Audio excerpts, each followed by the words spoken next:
Hello champions, कैसे हैं आप सभी। उम्मीद करते हैं सभी बढ़िया होंगे और आप सभी का एग्जाम भी काफी बढ़िया तरीके से गया होगा। खास करके वो लोग जो लोगों ने अभी जो हाल फिलहाल में जितने भी क्लासेस हुआ है एक सप्ताह में, उन लोगों ने जिन लोगों ने किया होगा काफी बढ़िया से तरीके से गया होगा। ठीक है, चलिए यहाँ पे देखिए, आप लोग आंसर की थोड़ा मिला लीजिए। ठीक है, सबसे पहला क्वेश्चन क्या है।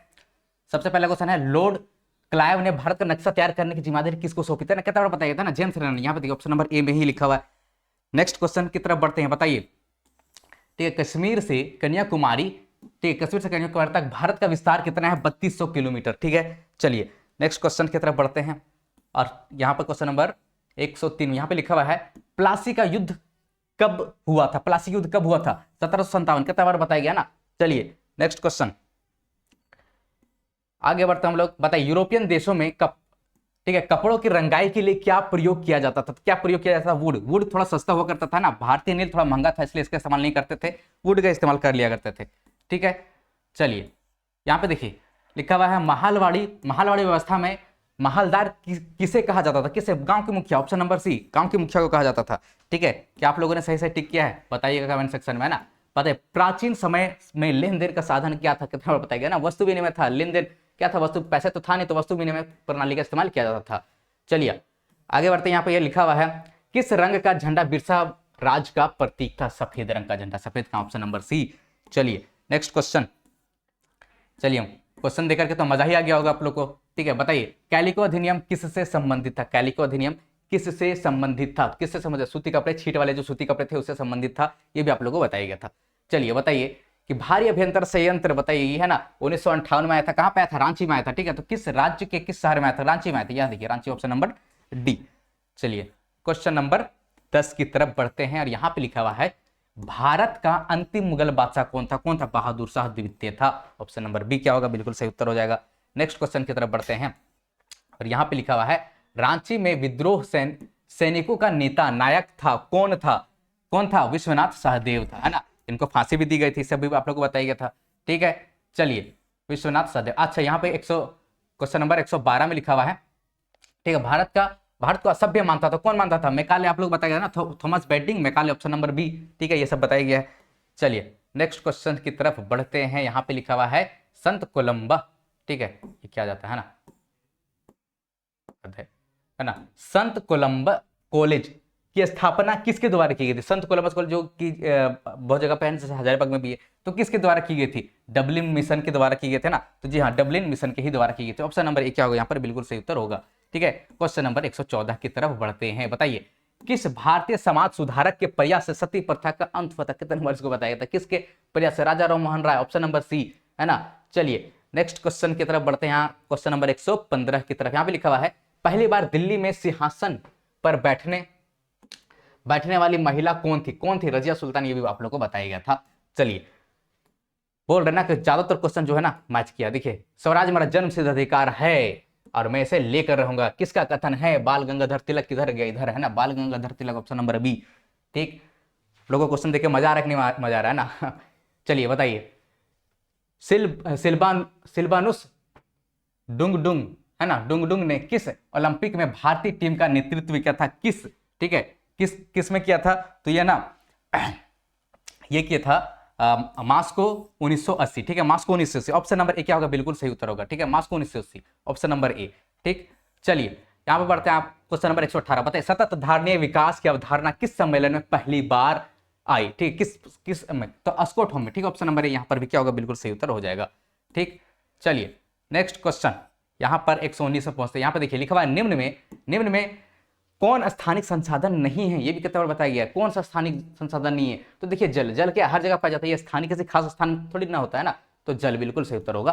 यहाँ पे देखिए 120 में लिखा हुआ, मृदा निर्माण के कारक है। मृदा निर्माण के कारक क्या है? वायु दाब है, जलवायु। देखिए जलवायु, ठीक है, जलवायु। ऑप्शन नंबर बी क्या होगा?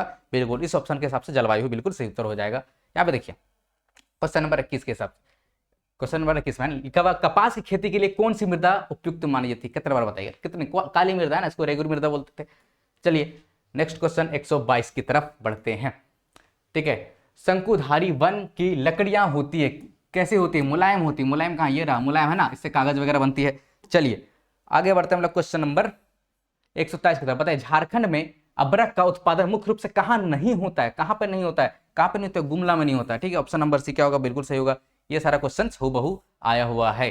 बोले थे ना बहुत सारा क्वेश्चन हूबहू आ जाएगा, कुछ कुछ क्वेश्चन सिर्फ थोड़ा बहुत घुमा सकता है। यहाँ पे देखिए, ठीक है, नुआ, गोवा मुंडी, ठीक है, कारीबुरु आदि किस खनिज, देखिए लो अयस्क, ठीक है, लो अयस्क, ऑप्शन नंबर सी क्या होगा, बिल्कुल से उत्तर हो जाएगा। यहाँ पे देखिए क्वेश्चन नंबर 125 की तरफ, ठीक है, आधा तक पहुंच गया है।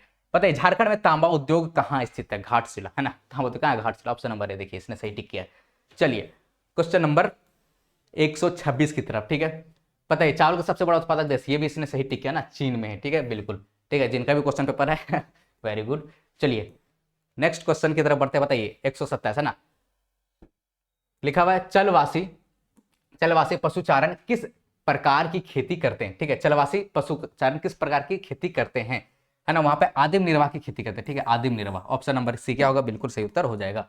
ठीक, नेक्स्ट क्वेश्चन यहाँ पे देखिए लिखा हुआ है रोटी की टोकरी किसे कहा जाता है, ये भी क्वेश्चन था, बस यहाँ पे ऑप्शन थोड़ा उलट दिया है ना, इसका इस ऑप्शन के हिसाब से पेरियारी प्रदेश है, ठीक है, ये भी कहाँ पे, उत्तरी अमेरिका में ही है, ठीक है, उत्तरी अमेरिका के जगह पे यहाँ पे पेरियारी प्रदेश लिख दिया, बोले थोड़ा बहुत क्वेश्चन कहीं कहीं घुमा दिया है, बाकी ज्यादातर क्वेश्चन तो यहाँ में देखिए चीनी उद्योग का कच्चा माल क्या है, गन्ना है, चुकंदर है, और दोनों ही है, ऑप्शन नंबर देखिए ए और बी दोनों, ये भी बताया गया था।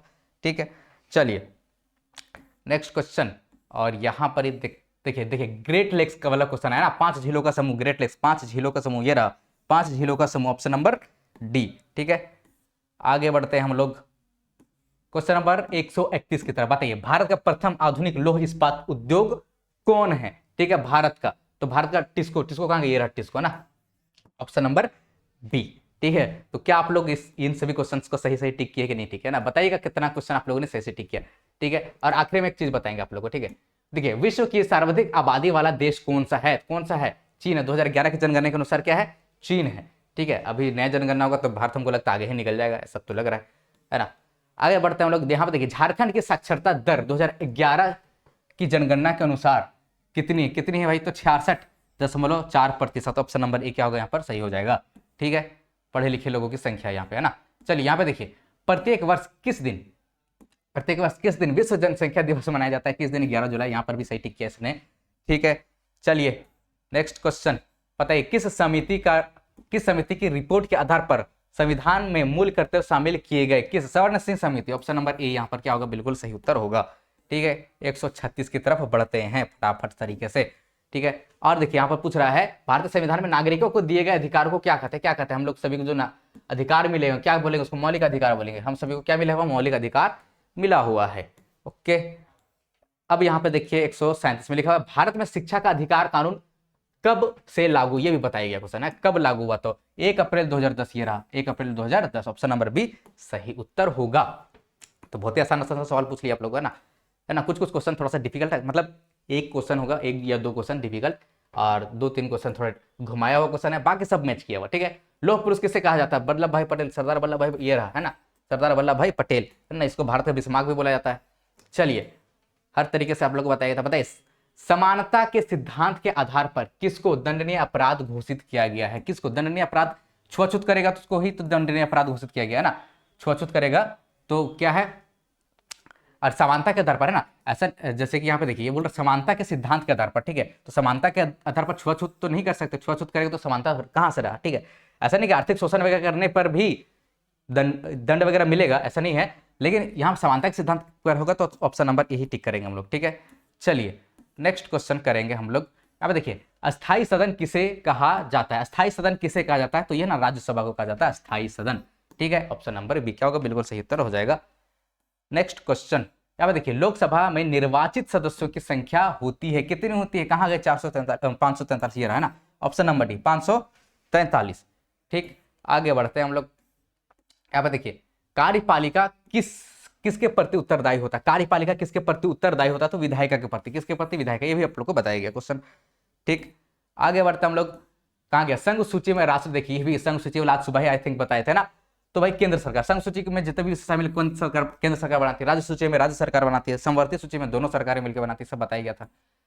ओके ओके ओके, बताइए वर्तमान में भारत में कितने उच्च न्यायालय, कितने उच्च न्यायालय बोलेंगे, 25 उच्च न्यायालय, देखिए 25 यहाँ पर दिख रहा है। ठीक है, पुराना वाला क्वेश्चन में 25 नहीं था ना, 24 तो हम लोग 24 टिक करते हैं, लेकिन आप लोग बताया जाता था कि 25 हो गया आज के समय में। ठीक है, तो देखिए ऑप्शन को अपडेट कर दिया यहाँ 25, तो आप लोगों को 25 को ही टिक करना है, ऐसा ना कि 24 को टिक कर दें। ठीक, यहाँ पे देखिए उच्च न्यायालय के न्यायाधीशों को कौन शपथ दिलाता? कौन? उच्च न्यायालय की बात हो रही, ठीक है, उच्च न्यायालय की बात हो रही, तो शपथ यहाँ राज्यपाल दिलाता है, ठीक है, ऑप्शन नंबर बी, ठीक है। सर्वोच्च न्यायालय में तो राष्ट्रपति दिलाता है, ठीक है, लेकिन यहाँ उच्च न्यायालय में राज्यपाल, ठीक। आगे बढ़ते हैं, ठीक है। यहाँ पे देखिए लिखा हुआ है अस्पृश्यता उन्मूलन का प्रावधान संविधान के किस अनुच्छेद में? देखिए छुआछूत, अस्पृश्यता छुआछूत, देखिए आर्टिकल 17 यानी कि अनुच्छेद 17, ठीक है, ये भी बताया गया था, ऑप्शन नंबर सी सही हो जाएगा।